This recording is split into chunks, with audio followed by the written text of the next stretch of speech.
Assalamualaikum warahmatullahi wabarakatuh. Tokyo musim dingin 2019. Udara basah dan langit selalu kelabu. Kenta adalah mahasiswa tahun pertama di Universitas Seni yang baru saja pindah ke sebuah apartemen kecil di distrik Nerimat, sepi dan agak jauh dari pusat kota. Apartemen itu tua. Cat dindingnya mulai mengelupas. Suara dari kamar sebelah terdengar jelas, dan lorongnya selalu remang, meski siang hari. Ia memilih tempat itu karena murah, dan pemiliknya tidak banyak tanya. Padahal tak lazim untuk orang Jepang. Hari pertama Kenta pindah, hujan gerimis turun tanpa henti. Ia membawa 3 kardus besar, 1 gitar, dan 1 koper yang sudah penyok di sudutnya. Seorang ibu tua penjaga gedung memberinya kunci dengan ekspresi datar, nyaris tanpa suara. Kamar ke-302. Jangan buka pintu jam 3:33 pagi, katanya sambil menunduk, lalu pergi begitu saja. Kenta berpikir itu hanya ucapan aneh dari orang tua yang sudah pikun. Jadi, ia hanya tertawa pelan dan masuk ke kamarnya. Malam pertamanya tenang, hanya terdengar suara hujan menyentuh kaca dan bunyi televisi dari kamar sebelah. Kenta membuka laptop, menyalakan musik, dan menggambar sketsa wajah-wajah aneh yang entah kenapa muncul begitu saja di kepalanya. Tiba-tiba, lampu kamar berkedip 2 kali, lalu padam, lalu hidup kembali. Kenta mengangkat bahu dan berkata dalam hati, listrik apartemen tua memang seperti itu. Pukul 2 dini hari, ia masih terjaga, menyelesaikan sketsa wajah yang terakhir saat matanya terasa berat dan ia tertidur di atas meja. Pukul 3:33 pagi, terdengar ketukan lembut di pintu apartemennya. Tok, tok, tok. Tidak keras, tidak memaksa, tapi berulang dan sangat teratur. Tok, tok, tok. Kenta membuka matanya dengan bingung. Jam di laptop menunjukkan tepat pukul 3:33. Ia menoleh ke arah pintu dengan kening berkerut, lalu mengingat kata-kata si ibu tua. Jangan buka pintu, jam 3:33 pagi. Ketukannya masih terdengar, pelan tapi konstan, seperti seseorang yang sabar menunggu. Tok, tok, tok. Kenta berdiri pelan, lalu mendekati pintu. Matanya masih setengah terbuka. Ia mengintip melalui lubang intip, tapi tidak ada siapa-siapa. Lorong kosong, hanya lampu berkedip lemah, dan suara mesin pemanas yang berdengung di kejauhan. Tok, tok, tok. Ketukan itu kembali lagi. Tapi kali ini lebih dekat, seperti berasal dari dalam. Kenta mundur 1 langkah, lalu 2 langkah. Kemudian suara ketukan berhenti. Digantikan oleh suara yang lebih aneh, seperti sesuatu menyeret kuku di dinding luar kamarnya. Seret, seret, seret. Kenta menahan napas, mematung di tengah kamar. Lalu perlahan ia berjalan ke arah jendela dan mencoba melihat ke lorong lewat celah kaca. Lorong masih kosong, tapi suara itu belum berhenti. Serat, serat, serat. Kemudian suara itu hilang, seperti disedot oleh hening yang tidak alami. Beberapa detik kemudian, semua kembali normal. Kenta tidak bisa tidur malam itu. Ia hanya duduk di lantai, memeluk lututnya, menatap pintu dengan mata merah, dan kepala penuh tanya. Ia belum tahu bahwa itu baru permulaan, dan bahwa sesuatu sudah masuk ke dalam kamarnya tanpa ia buka pintu. Pagi harinya Kenta terbangun di lantai. Tubuhnya pegal dan tengkuknya terasa berat, seperti baru selesai digigit sesuatu. Saat ia bangkit dari posisi duduk, ada sesuatu yang terasa aneh. Di lantai dekat pintu, ada jejak kaki basah mengarah ke dalam.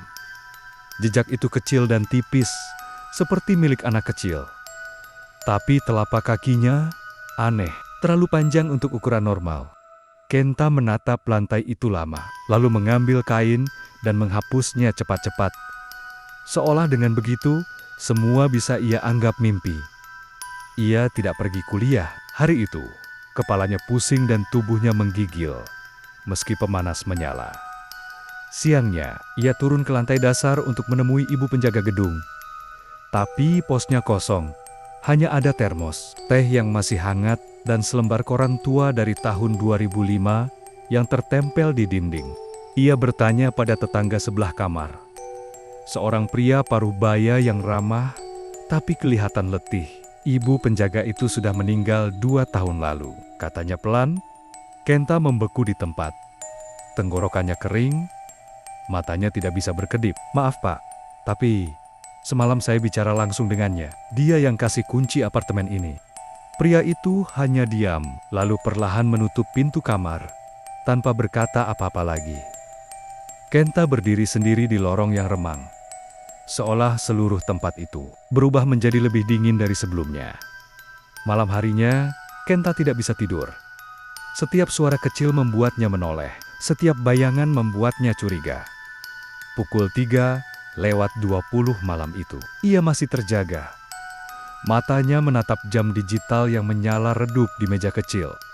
3:30. Jantungnya mulai berdetak lebih cepat, tanpa alasan. 3:32. Ia bangkit dari tempat tidur, pelan, berjalan ke arah pintu, dan menempelkan telinga ke permukaan kayu. Sunyi. 3:33. Tok, tok, tok. Kali ini suaranya lebih berat, lebih pelan, seperti seseorang mengetuk dengan punggung tangan yang penuh luka. Kenta menggigit bibirnya, matanya mulai panas.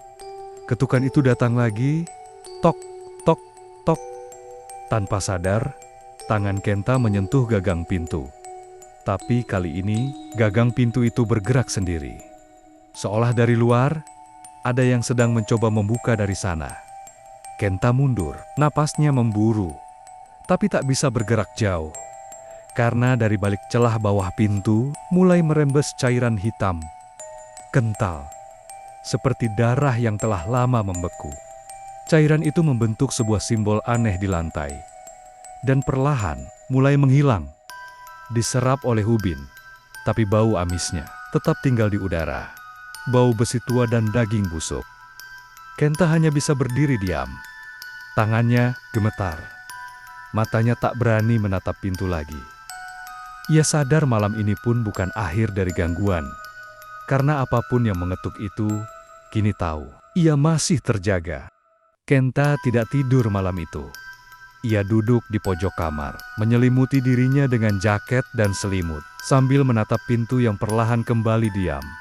Ketukan berhenti.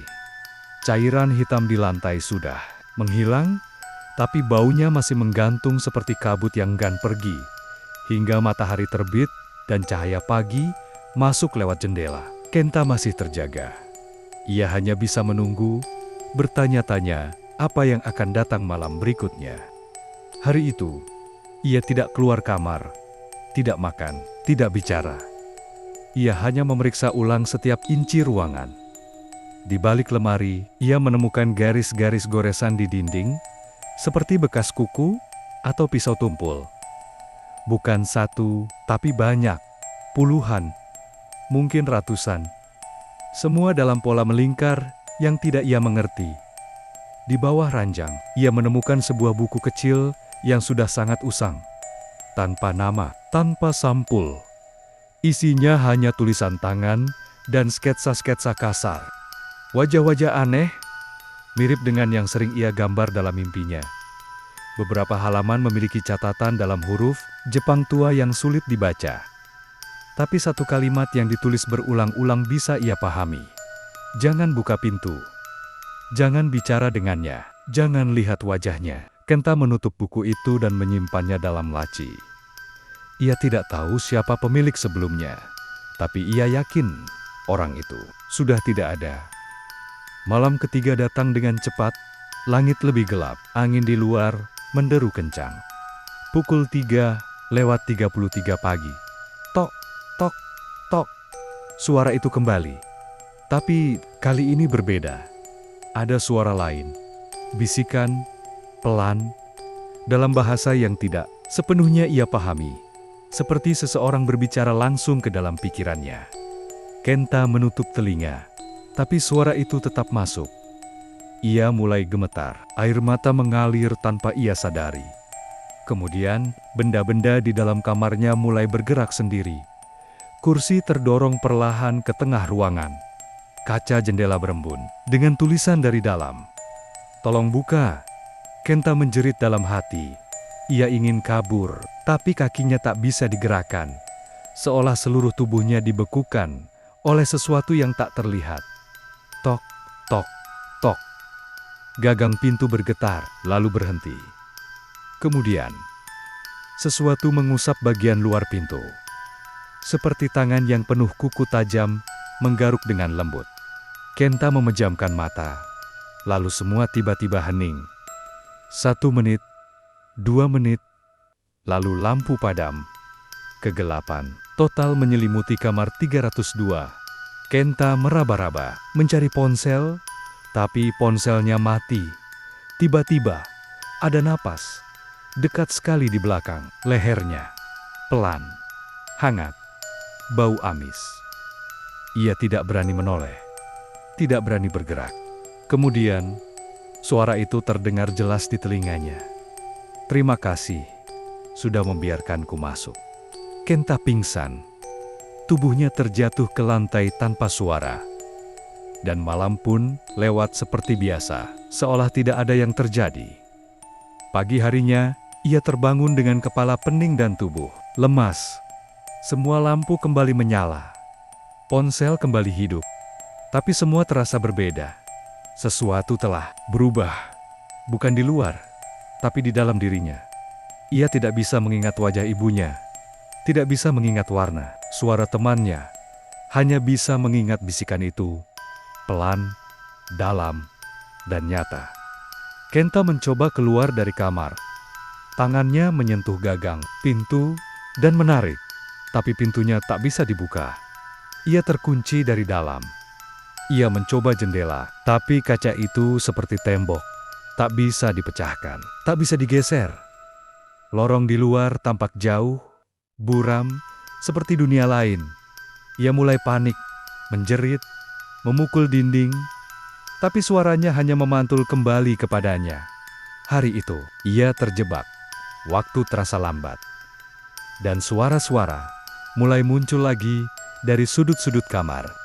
Bisikan yang mengisi kepalanya. Sketsa yang muncul sendiri di buku. Wajah-wajah yang sama, tapi kini mulai bergerak. Pukul 3 siang, mata Kenta memerah. Ia melihat bayangan kecil di bawah meja, seperti anak kecil, sedang duduk dan tersenyum kepadanya. Tapi saat ia menoleh, tidak ada siapa-siapa, hanya jejak tangan kecil di lantai kayu menjelang malam. Ketukan itu tidak datang. Tapi ada suara napas dari dalam lemari, terus-menerus, lembut dan berirama. Kenta menahan diri untuk tidak mendekat. Ia menutup telinganya, menutup matanya, lalu mendengar suara berbisik dari balik lemari. "Aku belum sepenuhnya keluar." Jam menunjukkan pukul 3:29. 4 menit menuju waktu terlarang itu. Kenta berdiri, tubuhnya gemetar. Tapi ia tahu ia tidak bisa diam saja malam ini. Ia membuka laci meja, mengambil buku usang yang kemarin ia temukan, membuka halaman-halaman penuh coretan aneh, dan sketsa mengerikan. Lalu di bagian paling akhir, ia menemukan satu instruksi. Tulisannya merah, seperti ditulis pakai darah. "Kalau sudah masuk, jangan biarkan dia duduk di tempatmu." Kenta menoleh ke arah ranjangnya, dan di sana duduk sosok kecil. Tubuh hitam, rambut panjang menutupi wajah. Kakinya menggantung di tepi ranjang, berayun pelan. Kenta mematung. Napasnya tercekat. Lalu sosok itu mengangkat wajahnya. Dan Kenta melihat dirinya sendiri, wajahnya sendiri. Tapi pucat, matanya kosong, bibirnya robek sampai ke pipi. Jam menunjukkan pukul 3:33. Pintu kamar bergetar, lampu berkedip, dan suara serentak terdengar dari semua arah. "Sekarang, kamu yang di luar." Kenta berteriak. Tapi suaranya tidak keluar. Mulutnya terbuka lebar, namun tidak ada satupun suara yang bisa didengar. Sosok yang menyerupai dirinya perlahan berdiri dari ranjang, gerakannya kaku, Kepalanya miring ke kiri seperti lehernya patah. Wajah itu tetap menatap Kenta. Mata putih polos, tak memiliki bola mata. Dan dari mulutnya, keluar suara. Tugasmu selesai. Tiba-tiba, tubuh Kenta tersedot ke belakang. Bukan keluar kamar, tapi ke dalam tembok. Dinding yang keras itu membuka seperti air, menelannya utuh. Gelap, dingin, senyap. Lalu ia terbangun. Bukan di tempat tidur, bukan di lantai, tapi di pos penjaga lantai dasar. Kenta duduk di kursi, kecil yang reyot, tangannya memegang termos teh hangat, di depan meja, tertempel koran tua tahun ke-2005. Ia menatap ke sekeliling. Semua terasa aneh, tapi akrab. Lalu seseorang datang dari luar. Seorang pemuda Jepang dengan koper di tangannya. "Permisi," katanya. "Saya Kenta. Dapat kunci untuk kamar 302?" Kenta menatap pemuda itu dengan wajah bingung. Ia ingin berkata bahwa ia juga Kenta, tapi mulutnya hanya bisa tersenyum. Tangannya bergerak sendiri, mengambil kunci, menyerahkannya. "Selamat datang," ucapnya, dengan suara yang bukan miliknya sendiri. Pemuda itu pergi naik lift. Kenta hanya bisa duduk dan menatap. Kosong. Waktu berlalu. Hari berganti malam. Jam menunjukkan pukul 3:33.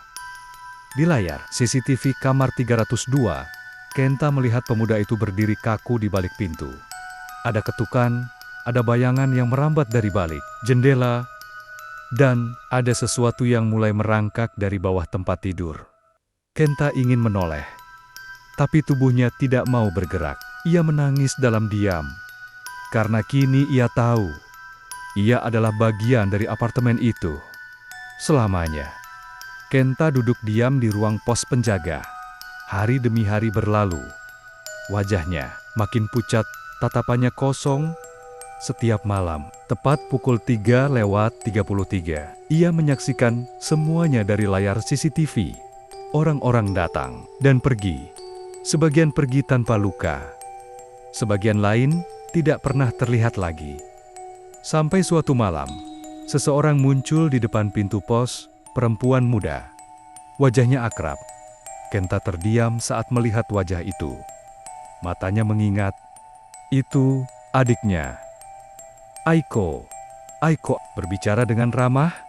Ia menunjukkan pesan tertulis. Ia bilang sedang mencari kakaknya yang menghilang tanpa jejak setelah pindah ke apartemen ini 5 tahun lalu. Kenta ingin menjawab, ingin memeluknya, tapi tubuhnya tak bergerak. Mulutnya hanya berkata, "Ada kamar kosong di lantai 3. Kamar 302. Aiko mengangguk dan tersenyum. Tanpa curiga, ia menerima kunci dan berjalan masuk ke dalam lift. Kenta menatap layar CCTV. Wajahnya mulai menangis, tapi tidak ada air. Mata yang keluar, hanya bayangan hitam dari balik matanya. CCTV. Kamar 302 menampilkan Iko membuka koper. Ia duduk di tepi ranjang, membaca buku. Jam menunjukkan pukul 3:32. Dan Kenta berdoa dalam hati agar adiknya tidak membuka pintu. Tok, tok, tok, tok. Ketukan terdengar. Iko bangkit menuju pintu. Wajah Kenta tegang, mulutnya bergetar. Ia menekan tombol komunikasi, tapi suara tak bisa keluar. Aiko memegang gagang pintu. Jam menunjukkan pukul 3:33. Kenta berteriak dari dalam pikirannya. "Jangan buka. Tolong, jangan buka." Tapi pintu itu terbuka. Dan dari celah pintu, asap hitam menyembur. Tangan panjang mencengkeram bahu Aiko, menariknya masuk ke dalam bayangan. Wajahnya tak sempat menjerit, hanya mata yang membelalak. CCTV mati. Semua layar menjadi hitam. Di ruang pos, Kenta terjatuh dari kursinya. Napasnya terhenti. Tubuhnya mulai hancur perlahan, menjadi debu abu-abu. Dan di dalam kamar 302, terdengar suara ketukan pelan. Tok, tok, tok. Seseorang baru telah menempati peran itu, kini giliran Aiko.